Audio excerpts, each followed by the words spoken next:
What's the best evidence Christians give that Jesus rose from the dead? Number one, the detailed eyewitness testimony of the events. This is what they said happened. Jesus was arrested. He was beaten, whipped. They drove nails through his hands and feet. He then died by crucifixion. He was confirmed dead when they stabbed him with a spear. His body was wrapped in 75 pounds of cloth and sealed inside a tomb. 16 Roman soldiers guarding the tomb left their posts. The huge stone door was rolled away. He was seen alive by over 500 people. They heard him, touched him, saw him eat food, and work miracles. Number two, these witnesses kept their testimony despite extreme persecution. At first, all the disciples were full of doubt and afraid. But then something happened. They were motivated to publicly share their faith. They put out of the synagogue, leave all, travel to distant lands, and spread their faith around the world. They were tortured and thrown in prison. Most faced death. Stephen was stoned. James was killed with a sword. Peter was crucified. But nobody, not one person, caved under pressure and confessed. We made it all up. Number three, the Gospels are filled with self-incriminating testimony. Jesus called Peter Satan. Peter often spoke before thinking. All the disciples were dull of hearing. They were all really prideful and argued about who was the greatest. And all abandoned Jesus at his arrest. You just wouldn't say these things about yourself if you were making the story up.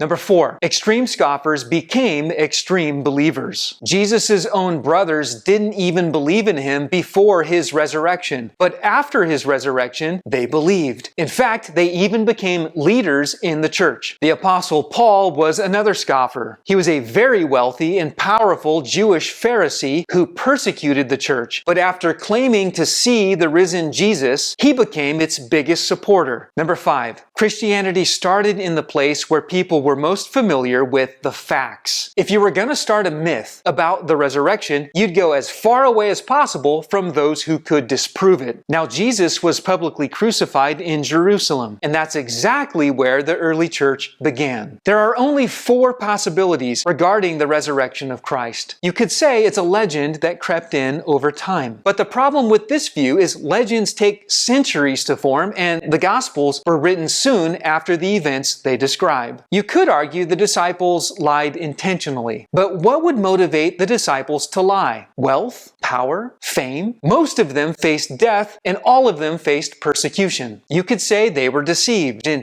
Jesus never actually died, but someone stole the body. The problem with this is Jesus was publicly crucified by professionals, and the tomb was guarded. The last option, it's the truth. Jesus' resurrection is an event in history that really did happen.